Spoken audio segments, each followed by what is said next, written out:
Wow, what a start. Hello, hello, and welcome everyone to the Gallop Out. I'm your host, Ryan, as usual, joined by my co-hosts, Jackson and Kaylee. Great start to the show, obviously. A little late because there was an excellent maiden race that went down at Churchill, and clearly my mic wasn't ready for us to start even 7 minutes late. But we'll start with you, Kaylee. How are you doing? How's the week? You're back up in New York after joining us from Keeneland last week. Yes, back up in New York for this week. Really excited for this weekend at Aqueduct. Saturday's a really good card, so lots of exciting horses coming to the track. So happy to be back up here, doing well. What about you guys? Love to hear it. Jackson, how are you? I'm doing good. Always happy to join you guys. I'm a little annoyed because I caught Ryan muted and I was ready to take over. I was about to introduce the show, and then I started talking and I realized I was muted too. So missed opportunity there, but it's all good. So. Yeah, I'm doing well, other than the mic not being ready to work. But Jackson, appreciate you ready to step up to bat, and just like your host of this show, your mic was also muted. So well done. We are going over an excellent Saturday program where we have 5 graded stakes to go through. 2 grade 3s, 2 grade 2s, and a grade 1 in the Joe Hirsch Turf Classic. Excited to get into this. Obviously we'll get into the 9 furlong Woodward Stakes. That's looking like it's just going to be about 3 horses.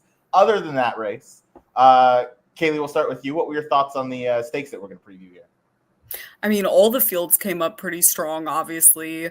Besides the Woodward, there are going to be likely a few scratches, so that's a little unfortunate, but the card in general is really good. I'm excited to see Rebels Romance.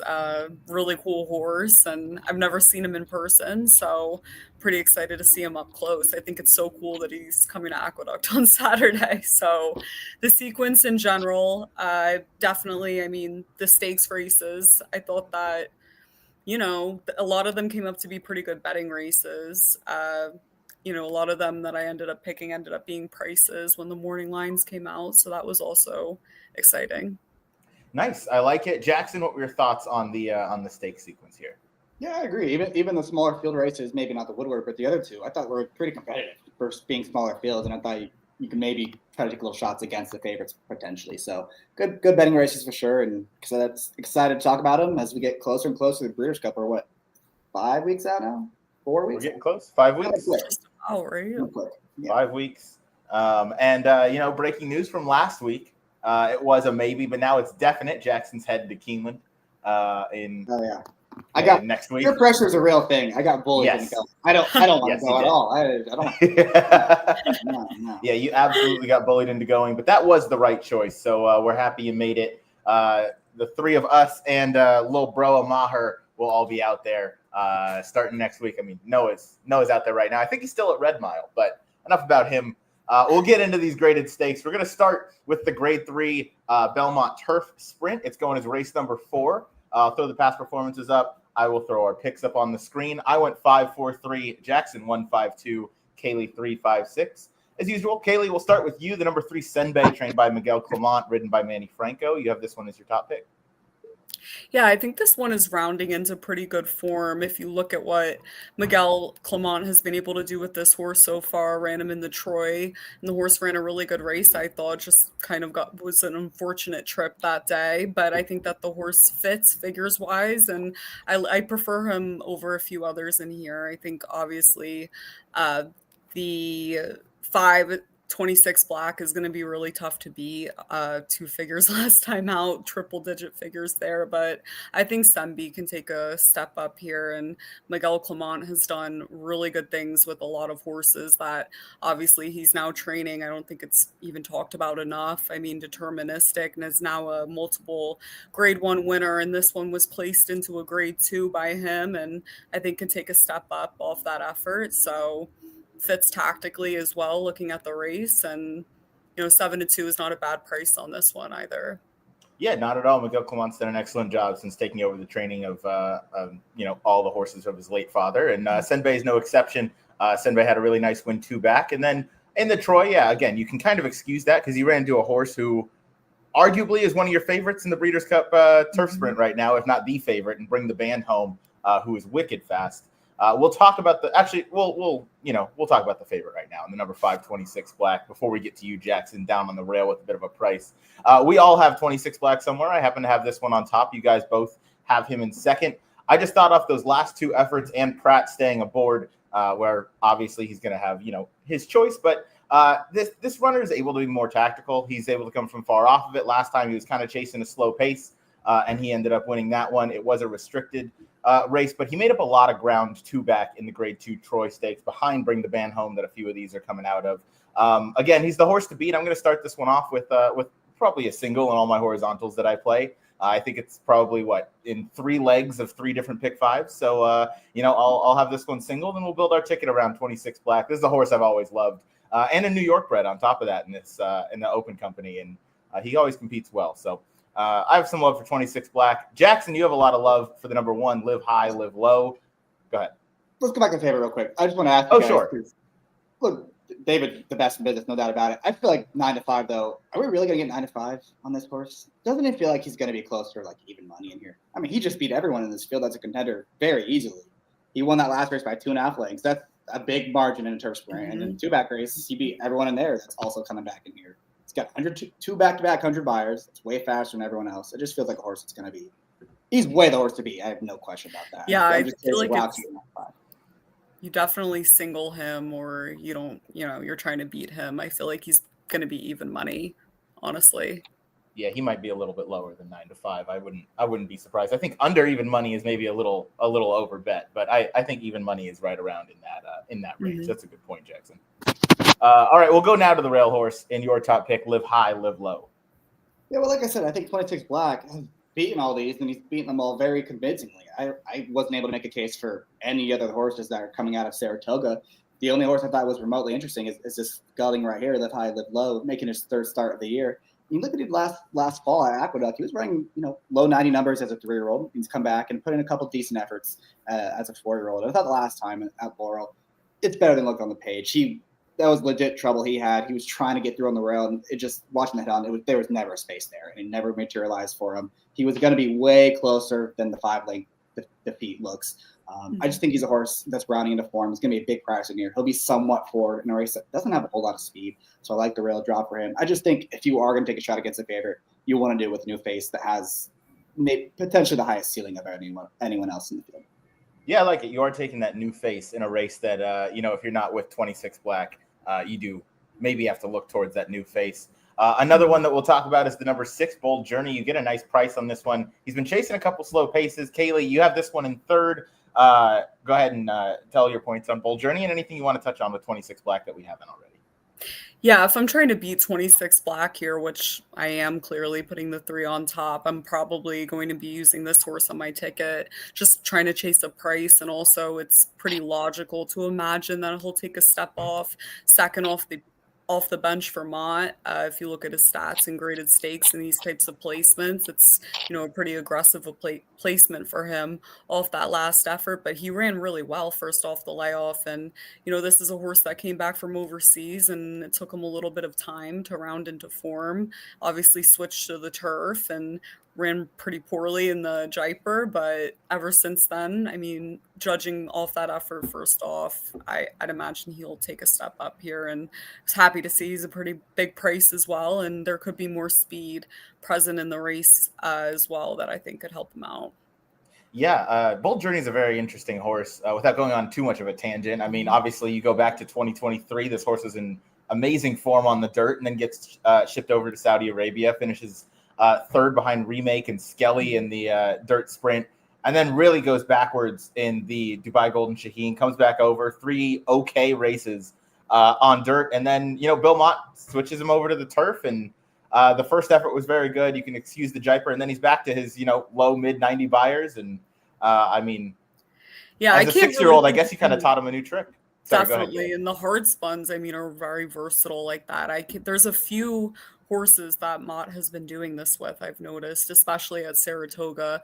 I can't think of the names off my head, but a lot of horses that he switched to the turf, and they've run well in stakes races and graded stakes in Saratoga. So that was something I made note of this past summer. No doubt. He's obviously a fantastic horseman, and when he puts the horse on the grass, you have to pay attention to that because, typically they take that step forward. Jackson, will go to you. Dancing Buck, the number 2, ridden by Kendrick Carmouche off a pretty lengthy layoff, second up in the form cycle. Yeah, I liked him last time in the disco partner because there was no speed in that race. And I thought, okay, he's going to get out of there, he's going to lead, and that'll be his best shot. But that didn't really end up happening. He went away pretty tamely in that spot. But look, it was his first start in a long time, in over a year. So maybe give him one more shot in here. Because again, there's really not a true speed horse in this race. I guess it would be him. So I've got to imagine the plan is we're just going to go and we're going to see what happens. And that's been pretty good the last couple of weeks at Aqueduct at these turf sprints. It's been very, very speedy. We'll see if that trend continues. I'm probably not going to use him too much, but I think he does scare me in this race as the potential low speed. Yeah, you mentioned how the track has been playing. It's kind of that, fall meted at Aqueduct type of turf course where it hasn't seen a lot of rain, except it got some rain today. So I'm curious if maybe that changes how it plays a little bit, but it's probably some well-needed rain. Kaylee, you could probably speak to that a little more than us with how hot it's been out in New York. Yeah, well, I wasn't here in the past week, but getting back, I could tell obviously maybe a little rain was needed. It was, I think, hot in a lot of places over the last week, Kentucky as well. So I don't know. I didn't really take the turf, maybe how it's going to play on Saturday, into consideration too much. I'm not trying to speculate because it can end up being fact that it's firm. We would least expect that, but it could happen. So, day of, I'll try to make any adjustments, but hoping it stays pretty dry for this great day of racing on the turf. So, me too. And the turf courses normally play pretty fair. But wrapping up race number 4, the Grade 3 Belmont Turf Sprint. I'm going 5-4-3. Jackson's going 1-5-2. Kaylee's going 3-5-6. We'll move on now to the Grade 1. It's a turf classic going 10 furlongs over the grass. We're on the inner turf course for this. I'll throw the picks up on the screen. This is going as race number 5. I went 2-3-4. Jackson 4-3-2. Kaylee 3-4-1. We'll start with your even money morning line favorite, Breeders' Cup, the oldest Breeders' Cup turf winner in history, as he won this race as a 6-year-old last year. I believe no horse has won it over the age of 5. And that is why I did not use Rebels Romance last year, and I regret that. But he shows up in this spot. No William Buick aboard. No William Buick coming over. No Flavian Pratt either. You get Frankie Dettori, who's obviously very familiar with the Euro types. Kaylee, we'll start with you. You picked this one on top. Jackson and I both have respect for this one, but I think we're trying to beat him a little bit. What are you excited about for Rebels Romance? The horse always shows up every single time that he comes over here to the U.S. and certainly he's in good form, and Godolphin wins everything. And I'm trying not to overthink it here. I'm just going to single him. Honestly, I think that the horse is a monster, and I think there's a few in here that you can poke holes in, or they're not super consistent. But the one thing about this horse is every time he ships over here, he runs his race, and obviously did in the Breeders' Cup as well, and has been in pretty good form. So I'm gonna single him here. He looks pretty tough to me to beat. He does look tough to beat if he comes on his best day with his best effort, which he typically does when he comes over. Jackson, I know we're poking against this horse, but this is one of those horses we just have to root for as fans of the sport. You have a 19-time winner of over $14 million. I struggle to root against him, but I had to pick against him in this spot. Yeah, he's won 5? He's won Grade 1s in I think 5 or 6 countries now. He's 7 years old. He just shows up and runs every time. He's awesome. He's awesome. Yeah. As far as today's race, though, look, this is definitely not the end goal. The end goal is 5 weeks from Saturday. So is he really going to be 100% cranked up to win this thing? No. But is he still the horse to beat? Yes. Could he still win? Yes. I just think at the price he's probably going to be, he's worth taking a little stab in this spot. I agree. You're going to take a big stab against in the number 4 Rebel Red. Go ahead and tell us your point on this one. I like the pick coming out of a solid effort in the Sword Dancer. Mm-hmm. I just think he's a bit of a value play in here. Did he really run that much worse than El Cordobés in that race? I thought, if anything, that horse had a better trip because El Cordobés saved every inch of ground in all 3 turns. He moved last into the pace that was pretty high. He had the best trip in that race, whereas Rebel Red didn't have a bad trip, but he was a little wider. He moved a little earlier and was only beaten half a length in that spot. And now he's going to be at least twice the price, potentially 3 times the price of that horse. I just think he's a bit of worth a little stab in here. He's obviously he runs back to that race in the Sword Dancer or the race at Churchill, because if he runs that United Nations race, he's going to be nowhere. But if the good version of him shows up, I do think he has a shot to win this thing. I definitely agree, and I think he likes the distance as well, as proven last time. And Cherise kept him at this distance for quite some time now. So I'm with you. I think Rebel Red certainly deserves a shot. I picked that one in third. My top pick was the number 2 redistricting. Quick note on Rebels Romance, and El Cordobez is back in here. Drew the Rail. Kaylee, we'll get to you on your thoughts on him in a second. But Jackson, our buddy Paul Halloran with HHH Racing sent a DRF stat in earlier today that I thought was a tad interesting. In Grade 1 races stateside with Charles Appleby trainees, he is 0 for 11, 6 in the money, without Buick or Pratt as his rider. Buick and Pratt both off of their respective horses. Buick's not over here this weekend, and Flavien Pratt ended on the 2 redistricting. Just to, you don't really have to look into that too much. Just thought I would mention the formulator stat because we all seem to love those. Redistricting, though, had a really good summer up at Monmouth. Came off the United Nations win, 2 back in the Monmouth listed stakes. He didn't face anything, but the United Nations, he was kind of back to his winning ways. He's run really well pretty much everywhere he showed up. I want to take a slight stab against the 2 Euro invaders because, Jackson, I'm in agreement. I don't think Rebels Romance is maybe going to be cranked all the way up because obviously they're pointing towards that Breeders' Cup effort. And El Cordobez, I don't know. I really liked him in the Sword Dancer. I used him on top in there, but for whatever reason, I'm going to play the jockey musical chairs here and go with who Pratt ended up with. I think that speaks a lot. If you're hopping off a horse like El Cordobez, who pretty much off that win was thought pretty highly immediately going into the Breeders' Cup turf. With that being a qualifier in the Sword Dancer. He hopped off to go on redistricting. I know he rides for Chad and Klarovich a lot, but he's ridden a lot for Charles Appleby in the past. So I want to go with redistricting. I think you're going to get the best price of those 3 runners. So I'll take a little stab against the favorite as well, but a lot of respect for all the runners in this race. And this is one of those short fields, but it could be a very, very interesting race in terms of how it plays out. Definitely. I try not to play jockey musical chairs too much. I also maybe interpreted it as this will be his ride, likely in the Breeders' Cup as well. So it would make sense that he would ride this horse for Chad. But I think that I got to my top 3 through like a process of elimination here, redistricting. I think just my one concern was getting this distance off the bench when he's not really proven going this far. But definitely, I think that the 1 is pretty interesting still, even though he did get an easier trip, as you guys just said. But I'm in agreement with Jackson on Rebel Red and 100%. I think everything you said, I completely agree with. So chasing price in between those 2 a little bit with him. I like it. Well, let's stay on El Cordobez. You picked this horse in third. Jackson mentioned, Pratt gave a world-class ride last time out in the Sword Dancer, but drew the rail again, and it's not like you get a huge jockey downgrade going to Hall of Famer Johnny V. So, Kaylee, you have this one in third, another one that you think is probably a win contender? Definitely. I mean, he's very much proven at this distance. I thought that he ran a really good race in the Sword Dancer, even though I'm in agreement that he did have an easier trip than Cherie's horse. I still think that this horse fits very much so in the top 3. And like you said, I mean, gets Johnny V now. Obviously, not too much of a loss really whatsoever. So I think that this horse should run another good race. I don't think he'll be cranked all the way up to win, but in tries is pretty logical here, I'd say. Definitely. This is one I'm really intrigued on. As well, I didn't have this one on my top 3, but one I kind of want to look and see how he comes out of that Sword Dancer, runs here, and then he's obviously already qualified for the Breeders' Cup. So I'm looking forward to seeing him there. We got to talk about the 5, the only horse in this field we haven't talked about. That's not a main track only. But that's Farbridge, Miguel Clement, Joel Rosario. I don't know. I want to turn this over to you guys in a second. To me, we've kind of just seen his best and seen where he runs, and I don't want to take him again. But 4-1's not an awful price to take. Yeah, the price is a little attractive, but I'm in agreement. I mean, I've always loved this horse, but he's hard to trust at this point, I think.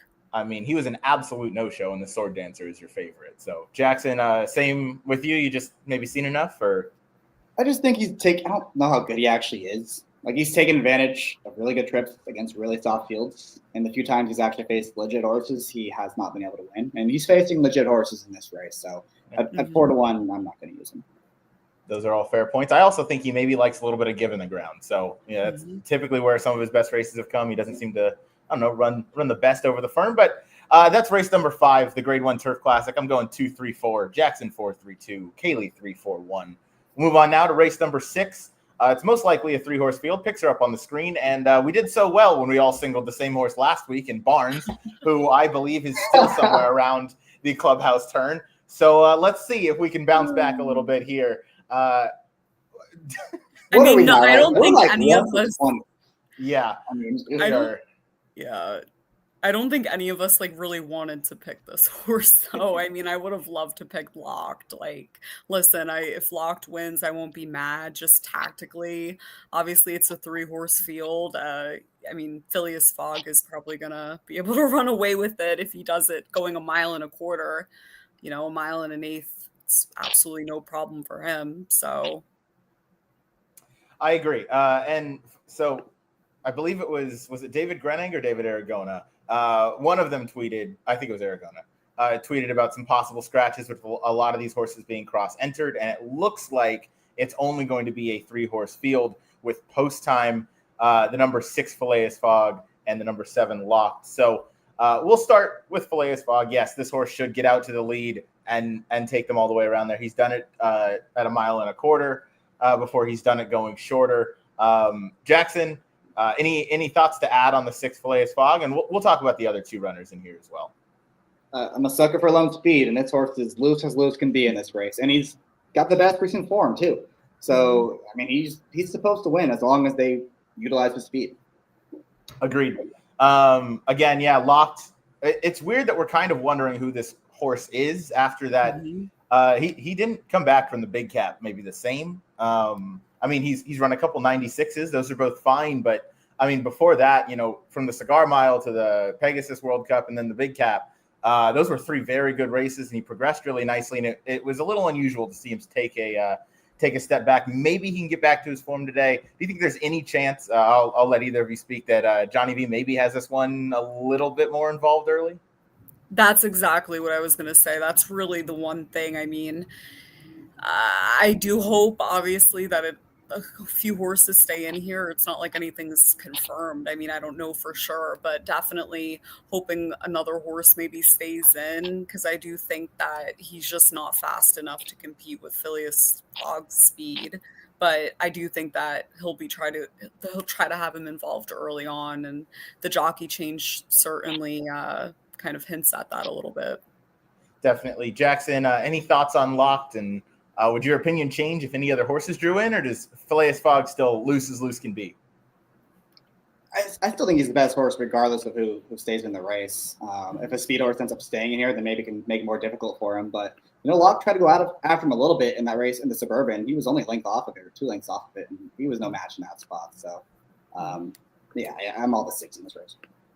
Yeah, I don't really have anything against the 6 Phileas Fogg. I do like Locked as a horse. I've had his back more than a few times, I don't know. I can't really take him in here off those efforts. Last one we'll talk about is the ever consistent post time. 2 back in the Whitney was the first time he's ever missed the board in all of his now 20 career starts, but he bounced back with a 103 in the Polynesian Stakes at Laurel. Again, this is a horse that can be tactical, but Phileas Fogg looks so loose in here that I can't really pick anywhere else. But I thought post time, he's obviously a horse I love seeing run, and I hope to see him back in the Breeders' Cup Dirt Mile once again. Yeah, I completely agree. I mean, he runs so well at Laurel and always shows up anywhere else, but I just love to see him in the winner's circle more outside of Maryland. But he's always super consistent. Happy he's going to stay in. I agree. We'll wrap up the conversation with the Grade 2 Woodward here. We're all picking the 6. We're all picking Phileas Fogg. Again, keep an eye on scratches. We'll see how things go as the weekend unfolds. We'll move on now to race number 8. Race 8 is the Grade 2 Gallant Bloom Stakes. We're going 6.5 furlongs for 3-year-old fillies and mares and upward. Fillies, mares, 3-year-olds and upward. Picks are up on the screen. I went 6-5-1. Jackson went 2-5-1. Kaylee went 4-8-2. Jackson, we're going to start with you this time. The number 2 Impel, Brad Cox, Flavian Pratt, and Juddmonte team up for this one. Yeah, a little different for me. I'm always against this filly. Always. But I'm picking here today. I'm not really sure what to make of the group at all because it was such a slow pace and she got a really soft trip in there and she did win that day. But Regal came back and ran okay, as did Alpine Princess against the, oh God, I forget her name. The horse that won last week at Churchill. Clico. Oh, not Clico. No, at Churchill. 2 weeks ago.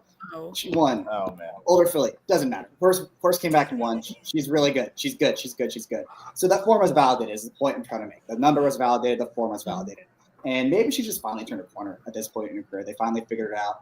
And I just don't trust the rail horse too much. I don't trust a lot of the horses in this race. She's going to be the right price. I'm hoping they finally figured out what she really wants to do, right? This is the one turn.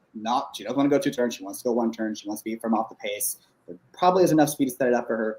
And I just think with Pratt, with Cox, all these things going on in this race, 6-1 is the right kind of value on this horse. So I'll pick her on top, but not the strongest opinion of my entire life.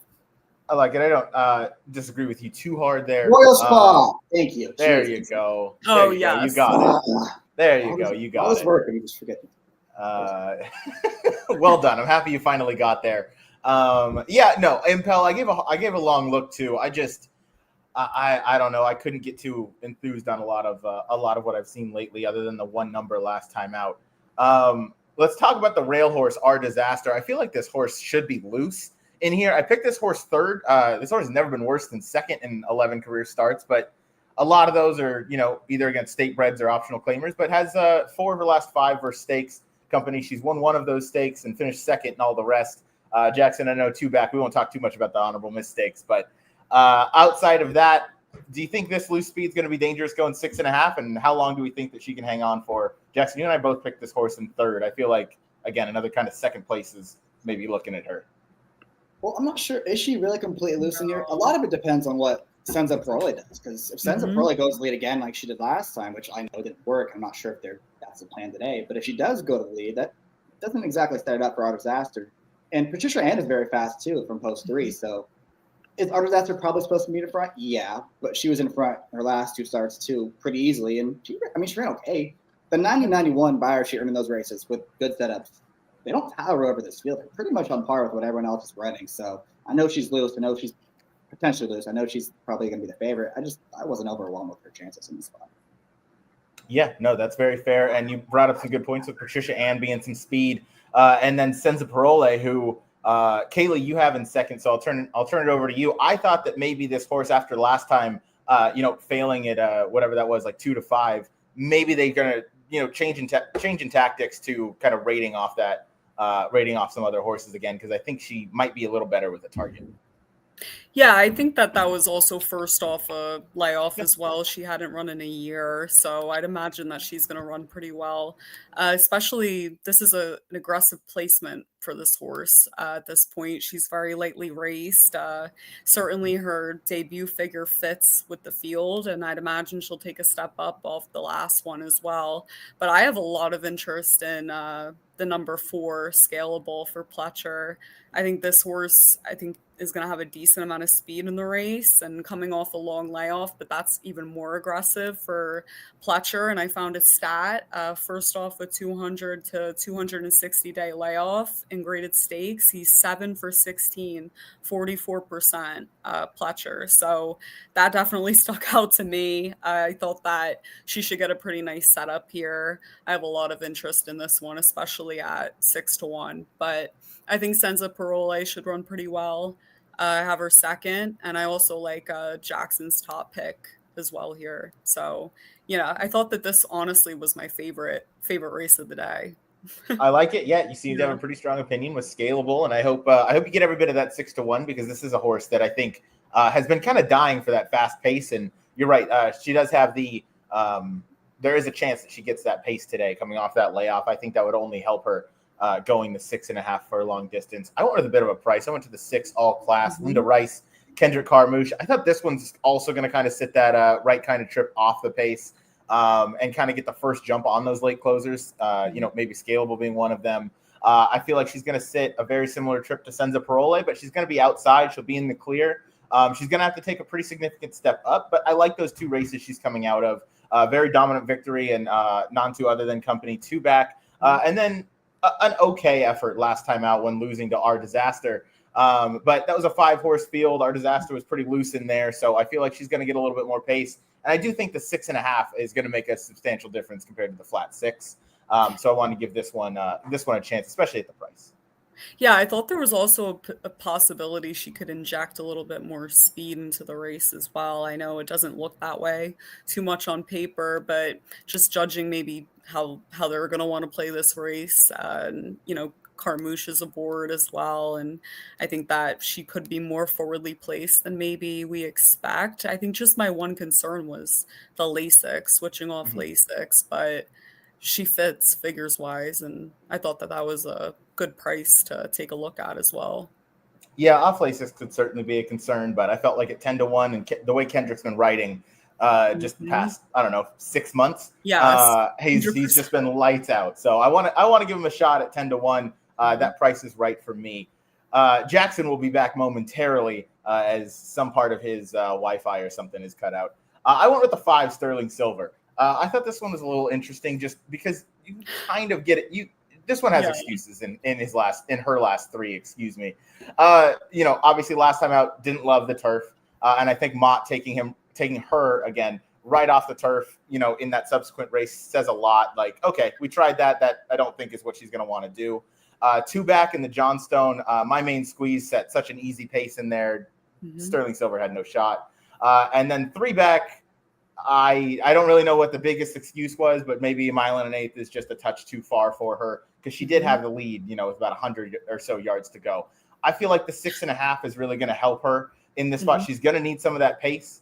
She's going to need that setup. So I do hope things, heat up on the front end a little bit so they can kind of melt down towards the end. But I feel like her price might float up a little bit too. I think 7-2 is very respectable, but I feel like she might get forgotten about in this group.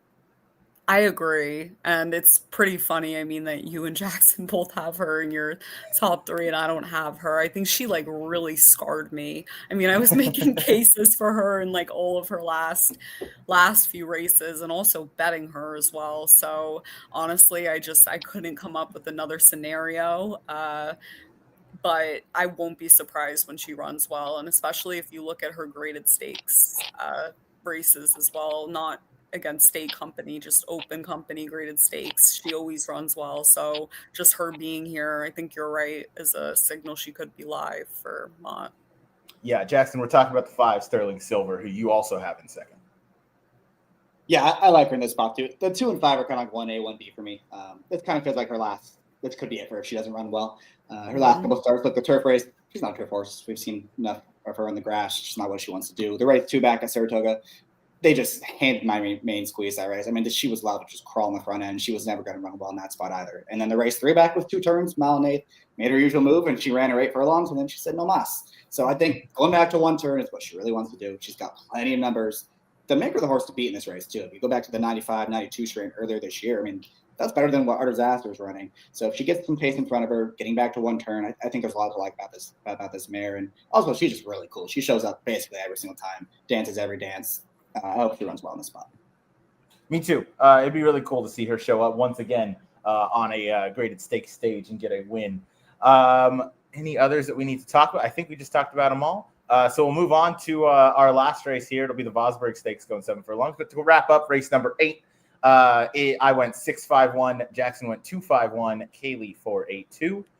Race number 9 up on the screen picks her up. I went 8-1-2. Jackson 6-1-8. Kaylee 1-4-9. So let's start with the rail in a horse that I knew we'd all have some love for. Kaylee, I'll start with you, and then Jackson take it over, as I know you have some strong feelings towards Scotland in here. Yeah, this horse is just, all class. I think that he's run really well against some tough horses. Obviously, Bookham Dano last time out in the Forgo.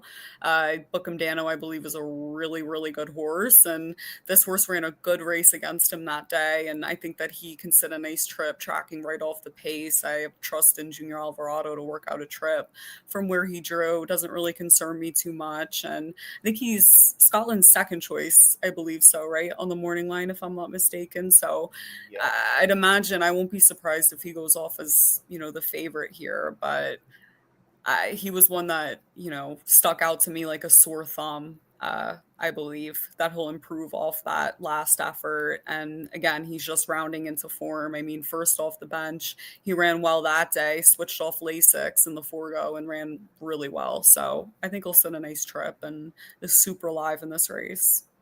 Yeah, he ran great in the Forego Stakes. Jackson, I know you had a bit of a bias, playback angle in the Grade 1 Forego, but he ran really well behind Bookham Dano. I assume you had that exacta, but you like Scotland again in here, so go ahead and take it away with your points. Yeah, I mean, he's the horse to beat, right? I think he is the morning line favorite. He'll probably, I gotta imagine he will be a favorite in this race. I was a little conflicted though, because the race 2 back, it was legit trouble. I mean, that was huge rail bias that day, and he overcame it and ran really well to run third behind a couple of decent horses in there. But then in the Forego, it was the complete opposite. He had everything his own way. That was super hot pace that completely fell apart, and he was the one that took advantage the most, and also kind of just ran the same number that day. He didn't really take a huge step forward that I was kind of hoping for. At the same time, though, that 96 is probably good enough to win this race. I just wasn't sure if there's a whole lot of, at 5-2, it's a big difference between taking last time Club 1 and taking him at 5-2 in this race from the rail. There's not a whole lot of speed in here, so I'm going to use him. I just don't love him as much as I did last time. Yeah, that's very fair. He's gonna need some substantial pace, and I don't know that he'll get every bit of that. But we'll keep the conversation moving. We'll go to the 8. I'll talk about the 8 real quick. Patriot Spirit for Michael Campbell coming in here. I'm like leaning off the screen right now. Sorry.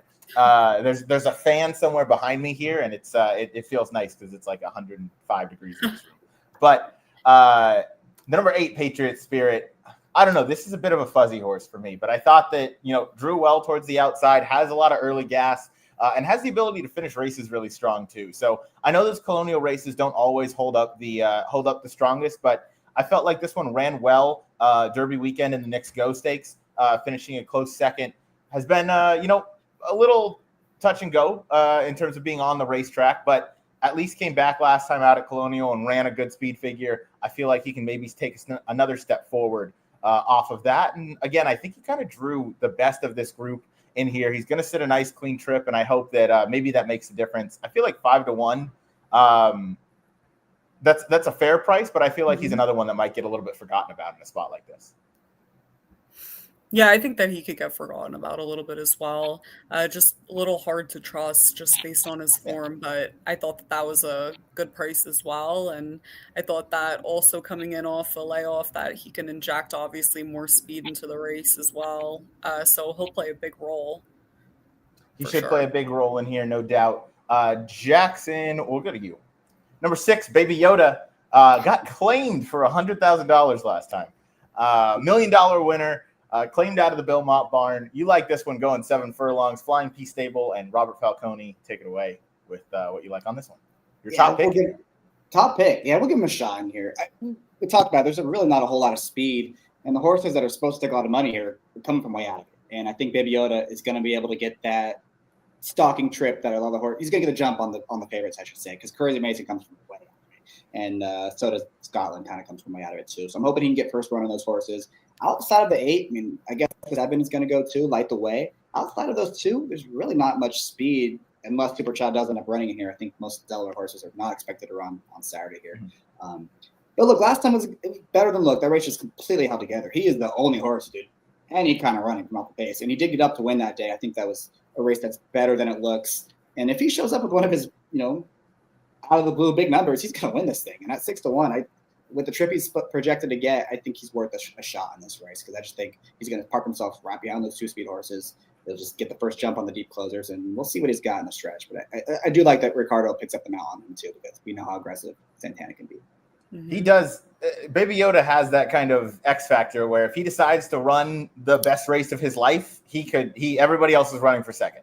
So it's tough to find out when exactly that's going to be. But maybe being in the new barn, maybe he just wakes up and maybe he wants to make Belmont pay for putting him in for $100,000. I don't know. I have a hard time believing that someone's gonna move this horse up, and improve him from the way Mott had him. I think maybe he's had his best day already. On the flip side, though, he feels like a horse that Mott never ever truly figured out because he was so inconsistent. Like maybe I'm not saying I'm expecting to figure him out, but maybe this is what he needed, just a little change of scenery to get him going. Yeah. He's a There's cool horse, that's for sure. very, very cool horse. By perspective, who I couldn't tell you another one of his progeny, but Baby Yoda is going to reign supreme on that family tree for quite some time, I would imagine. We'll go now to the number 4. We'll go to Doc Sullivan. Kaylee, you have this one in second. John Ortiz trains this runner, ridden by Jose Ortiz or Joel Rosario. So close. Yeah, this is a horse that I'm honestly taking a little bit of a shot at. Sorry, as my computer buffers, maybe one of you can take it away first because I can't get back to the screen. Oh yeah, no problem. Jackson, we'll talk about the 9 Crazy Mason, who I know Kaylee also picked in third. And while she waits for this to load, you and I had some love for this horse a little bit in the Bing Crosby. But you, Jackson, more than a little bit. Yeah, you had more than a little bit. I was walking around, introduced myself to people saying, "Yeah, bet Crazy Mason, bet Crazy Mason. Hi, I'm Jackson, bet Crazy Mason," and then he ran. Hi, yes, bet a deep closer at Del Mar over the summer. Yes, that'll work great. Bet that horse. Yeah, going 6 furlongs, easy. Yeah, no, it's okay. The best horse in the world won that race, so what can you do? And Love Sick Blues. All right, Kaylee, I assume you're back with us. Yeah. We'll go back to the number 4 and Doc Sullivan, and then we'll go out to the outside runner, Crazy Mason. Yeah, I'm taking a little bit of a shot with Doc Sullivan. I mean, he's not a huge price, obviously 6-1, but I do believe that John Ortiz has the ability to move this horse up. This is actually, a trainer switch that I really like here. John Ortiz does a great job with a lot of horses that end up in his barn, and I believe in him as a trainer. So I believe that he'll be able to move the horse up. I mean, just the first start with the horse, he placed him in a grade 1, and he did not embarrass himself that day whatsoever. I thought that the horse fits in nicely with this field, certainly figures-wise as well. And, not a horse that's going to be too close to the pace, but one that, has versatility. It can sit, a couple of different types of trips here. I thought that he's just an interesting price to put. Fits, honestly, with this group. No, he certainly does. I think Doc Sullivan's an interesting runner. You mentioned John Ortiz, now third time in the barn, but has run in nothing but stake races, which tells you this horse is doing well. So, and he clearly moved the horse up a little bit. If you go back to the debut on that muddy track, and then he faced a really tough field. Obviously, losing to Bookham Dano in the Forgo, that race always comes up really tough. So I'm curious to see how this one runs, and I think Joel Rosario probably fits him pretty well. Maybe want him a little more involved early, at least a little bit closer, because I don't think he has like a huge turn of kick for home. But I do think that he's a threat if he's involved a little bit more early. Another New York bred facing opens. That feels to be a common theme. We'll stick with you, Kaylee. We'll go to the number 9 Crazy Mason. If you want to wrap it up here with I guess I'll talk about Nash a little bit. But the number 9 Crazy Mason, another one coming from off the pace. I mean, he loves Aqueduct. He's a horse that always shows up, and he's going to have good pace to run into. I imagine that he runs a big race. I tried to put a price in between, obviously, because I picked the favorite with Scotland, but I mean, Crazy Mason, I'll be really surprised if this horse doesn't finish in the top 3. He's super consistent, maybe not with where he finishes, but, the figures, the only race that you can really critique, like you guys said, is the one out in Del Mar. So every other race, he's a standout against this field, and he's also he's not to be left off any tickets, I believe, as well. I think he's a win contender here as well. So definitely. I hope this horse maybe gets forgotten about a little bit is Chris Couples with a pretty funny comment. As he will be closing from Philadelphia because he has just absolutely no early speed, which is why kind of the outside post doesn't really concern me at all. He's going to just drop to last and he'll make his run. Manny Franco back aboard here. So yeah, ran really well in the Forgo to close into that pace, finishing behind Scotland and behind Bookham Dano. So I'm curious to see how this one runs, and I'd like him around 4-1, maybe 9-2. I don't know if I want to take him at 3-1 in this field. Just I don't think that there's enough pace in here. But again, what do I know? He's a very talented runner who does love Aqueduct. Jackson, you look like you have something to say. No, I was going to say he's like the rare closer that actually is better with more distance, just because it takes him so long to get going. He is so slow in that first quarter mile. It takes him forever. So 6 furlongs is not what he wants to do. He needs every bit of 7. Yeah, he needs every bit of 7. I wonder how he would do with those 7.5 races at Churchill. They occasionally guard on the dirt. All All right, last one we'll talk about before we wrap it up is the number 2 Nash. Jackson, you liked Impel for the reasons that you get Brad Cox and Fabian Pratt at 6-1. That's the reason I like Nash in this spot. This is a horse where they obviously thought the world of him early on, and he just kind of needed a little bit of time to develop. That A.G. Vanderbilt at Saratoga, I don't know what happened. I mean, obviously he had a pretty rough start, and he was a little bit eliminated. Just an L is what I see. L for Lasix. Oh, I see. Yeah, he's won off Lasix in a stake race before. I don't think it makes a huge difference. He's run fine. I know going off Lasix, I think that's valid, but I also think he had plenty of excuses in the Vanderbilt last time out. I think Pratt's going to have him involved early. I love this isn't first time Pratt, it's second time Pratt, but I'll take it. And again, you're going to get a decent price on this horse, and I think the value will be there because on his best day, he runs that effort 2 back. Everybody in here is running for second, even Baby Yoda on his best day. So I'll take a slight stab with Nash. He'll be on my tickets. I don't know that I think of him as a true win contender. You know, if you ran this race maybe 20 times, I think he probably only wins one of those. But I do think that there's a chance that Pratt can really move him forward once again and get him more involved in the race. So he only wins 1 out of 20, but you like him at 6-1 a little bit. Maybe 1 out of 10. Maybe. No. I don't know. Pratt's pretty good. Well, it's interesting that he ends up on Nash. I mean, it is. I don't like to pay attention to jockey musical chairs too much, but on occasion it's a little interesting. So I was more or less. We'll wrap up for jockey musical chairs. I'm going to start drinking for that. You are, yeah. I keep wanting to say jockey karaoke because of the event that goes on in at Del Mar, and I think the East Coast has it too out in New York. But wrapping up the race number 9, I'm going 8-1-2. Jackson 618, Kaylee 149.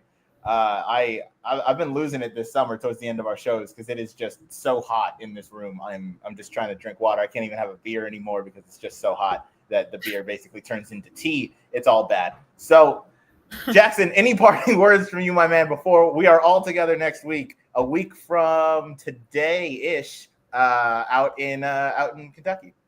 No, looking forward to the racing this weekend and looking forward to seeing you guys next week. It's going to be a lot of fun. Absolutely. Keeneland Breezes and Tito's Trifectas, or what was it that, Kaylee, that we're drinking out there? Oh, yeah, the Tito's Trifecta. There we go. Pretty good.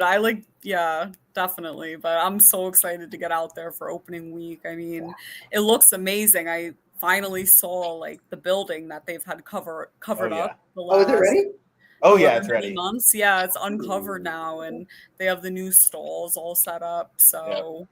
They've been, anytime I've even taken a leisurely walk around Keeneland, there's been someone there working on something. So I'm excited to see it all, on opening day and to obviously be with you guys and Matthew as well coming down. So yeah, that's right. It's going to be an absolute party. We'll have to do something in terms of a show or I don't know. Are you guys there all weekend? Is Matthew going to be there on Sunday?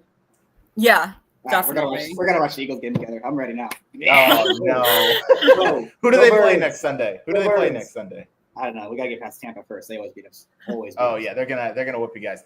All right. For that now, that's the end of our show. We went through all 5 graded stakes going on Saturday. Excellent card. Be sure to place whatever bets that you feel like playing. You can play literally any wager that comes to your mind out at Belmont at the Big A, including I think there's 5 pick 5s that'll be involved in all those graded stakes that we talked about. Kaylee, any parting words from you before we wrap it up here? No, I'm really excited, and hopefully the weather's going to hold up. Fingers crossed, but regardless, it's going to be a really great day of racing, and I'm excited to see Rebels Romance in the flesh. So no doubt, same here. I won't be seeing Rebels Romance in the flesh, but I will see. Torpedo's running next weekend at Keeneland, right? Oh yeah, next weekend. We're okay. Just want to make sure I had the dates right. I heard Kaylee's riding in the race. Yeah, I know. Honestly, I think it'll be interesting to see her with someone else. I think she could win with one of us on. So, yeah, honestly. She might be able to. Who knows? Maybe Noah Maher will be the surprise rider. But until then, we'll see you next week. This has been the Gallop Out. Your host Ryan, co-host Kaylee and Jackson. Have a good night and good luck.